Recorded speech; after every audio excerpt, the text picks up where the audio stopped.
श्री हरिवंश गुरुदेव, आपके चरणों में कोटि कोटि प्रणाम। गुरुजी, मैं श्री जी की कृपा से 1 वर्ष से आपको सुन रहा हूँ। महाराज जी, मेरा ब्रह्मचर्य के नाश के अभ्यास की वजह से मन में गंदे विचार इकट्ठे हो गए थे और अब मेरे मन भगवान और संतों के प्रति गलत विचार फेंक देता है, शायद जिसकी वजह से मेरे द्वारा कोई अपराध बन गया है और उसका फलस्वरूप मुझे पिछले 4-5 दिनों से काफी डिप्रेशन और दिल में जलन सा हो रहा है। मेरे अंदर का पूरा उत्साह खत्म हो चुका है। मुझे अब बल प्रदान कीजिए महाराज। क्या किसके प्रति अपराध बन गया? क्या भाव अपराध का? बातें जो गंदगी की थी वो निकल जाती हैं। मान के चलो फोन पे आपके वचन सुन रहे हैं, किसी संत जी की आप वो करते हैं जो वाणी बताते हैं, और यूट्यूब पे देखते हैं हम संतों को तो उनके प्रति गलत भाव आ जाते हैं, मतलब मन फेंक देता है। तो उससे कोई हानि नहीं होगी, केवल जबान से तुम मत बोलो। जैसे मन एक पागल आदमी है इस समय, मन कोई अच्छा थोड़ी है, मन गंदा है ना। वो भगवान के प्रति भी गंदा सोच सकता है, वो गुरु के प्रति भी सोच सकता है, किसी के प्रति। पागल आदमी जैसे नहीं, तो पागल आदमी का विश्वास नहीं। तो मन को इस समय तुम पागल आदमी की तरह देखो। वो तुम्हारे ऊपर अटैक तभी करेगा जब तुम उसको स्वीकृति दे दोगे। वो उसका एक काम है, डरना नहीं चाहिए। बहुत सुलझ के हमारी बात को समझना। मन का काम है एक दुकानदार की तरह तुम्हारे सामने पेश करना हर चीज, बुरी से बुरी, गंदी से गंदी, अच्छी से अच्छी। ऐसा नहीं कि बुरी चीज ही पेश करता हो। अगर वो तुम्हें सहयोग न देता तो तुम यहाँ आ ही नहीं सकते थे। मन ने सहयोग दिया ना, चलो हम चलते हैं, तुम्हारा सहयोग करते हैं, चलो सत्संग में, तो सहयोग किया ना मन। तो ऐसा नहीं है कि मन केवल गंदा ही सहयोग करता है, ऐसा नहीं। वो सहयोग न करे तो आप वृंदावन आ ही नहीं सकते, उसी के सहयोग से आप आए हैं।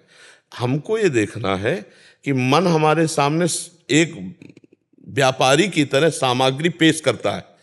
देखो तुम इसे भोगोगे सुखी हो जाओगे, देखो ऐसा है, देखो ना तुम वो बहुत गंदा है, देखो शायद वो ऐसा करता होगा, शायद वो उसका काम है पेशगी करना, और आपका काम है रिजेक्ट करना। नहीं नहीं नहीं नहीं, आप सुन, नहीं, राधा राधा राधा राधा, ठीक हो जाएगा।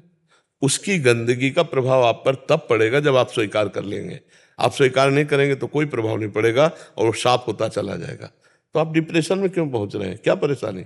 नहीं महाराज जी, एक साल से तो मैं आपका सुन रहा हूँ सत्संग और वार्तालाप। 1 साल से मैंने नहीं करा कुछ भी, लेकिन पता नहीं 4-5 दिन से बीच में मैं बैलेंस बना के चलता हूँ कि थोड़ा शांति के लिए तो, लेकिन जब मैं एकदम अच्छे से चलने की कोशिश करता हूँ तो मन बहुत जलाने लगता है। हाँ बिल्कुल, तुम्हारी बात हम मानते हैं। मन जलाने इसलिए लगता है कि वो खुद जलता है, उसके पाप नष्ट होते हैं। और लेकिन 4-5 दिन पहले इतनी तेज जलन हुई हृदय में कि प्राण निकलने वाले थे, ऐसी जलन। नहीं, ऐसी ऐसी तो जलन तभी होगी जब अधर्माचरण आपसे बन गया होगा, पाप आचरण बन गया होगा, इसमें कोई संशय नहीं बच्चा।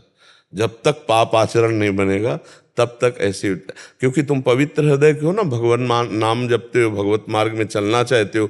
गंदे बच्चे होते तो बिल्कुल जलन ना होती। अच्छे बच्चे हो तो तुम्हारे द्वारा कोई गलती हुई, आप उसे जानते हैं, आप जानते हैं। मतलब मेरे को लग रहा है कि नहीं, लग नहीं रहा है। जो हमारे अंदर गलती है उसे हमें पकड़नी चाहिए और उसे पुनरावृत्ति ना करना। ठीक है, देखो ना, आज से तुम्हें अच्छा लगेगा। अभी स्वीकार करो, हमारी बात को स्वीकार। देखो ये सब स्वीकृति से होता है। तुम हृदय नहीं हो, तुम भगवान के स्वरूप हो। तुमने इसमें अपनापन कर लिया है, अपनापन करने के कारण तुम जल रहे हो।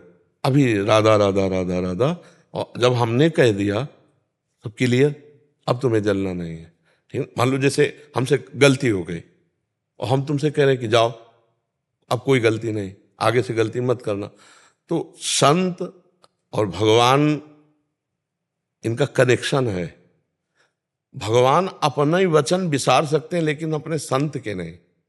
अपनो परण विसार भगत को पूरो परण निभाऊं। तो जैसे हम तुमसे कह देंगे अच्छा यार जाओ सब माफ, तो पक्का समझो तुम्हें कोई दंड नहीं भोगना पड़ेगा, सब माफ हो जाएगा। क्योंकि वो मेरा पावर नहीं है, मेरे प्रभु का पावर है। कि भगवान से प्रभु, और वो वचन कह भी रहे हैं कि सर्वधर्मान परित्यज्य मामेकम शरणम ब्रज अहम त्वाम सर्व पापेभ्यो मोक्षयिष्यामि मां। तो मान लो आप पूर्ण शरणागत नहीं हो पा रहे, लेकिन आप हमारे पास आए हो ना, तो हमारी तो शरणागति है ना, तो हम अपनी शरणागति के पावर से आपकी बात की पहुंचाते। तो अब आपकी जलन नहीं होनी चाहिए, अब आप बिल्कुल अपने को क्लियर मानिए, और मन का चक्कर जो नाना प्रकार के प्रपंच फेंकता है ना, उसको अस्वीकार करते रहिए और प्रसन्न राधा राधा अभी शुरू करो तो अभी अच्छा लगेगा, ठीक है ना। अब डिप्रेशन वाली बात या परेशानी वाली बात बिल्कुल नहीं है। अगर आप पुनः स्वीकार करते हो तो फिर मेरी बातों का महत्व नहीं है आपके अंदर। अगर महत्व मानते हो तो अभी आपका हृदय शीतल हो जाएगा।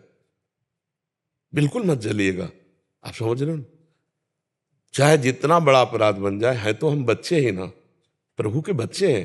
तो ऐसा थोड़ी कि हमको मतलब दंड ही मिलेगा, नहीं। कुछ ऐसी बातें होती हैं जिनका मतलब माफ करना बिल्कुल जरूरी होता है, और कुछ ऐसा होता है जिसमें दंड देना ही जरूरी होता है। बच्चे हो, छोटी मोटी गलती, छोटी मोटी वासना के खेल, छोटे मोटे, राधा राधा राधा, आगे सुधार करो, ठीक है।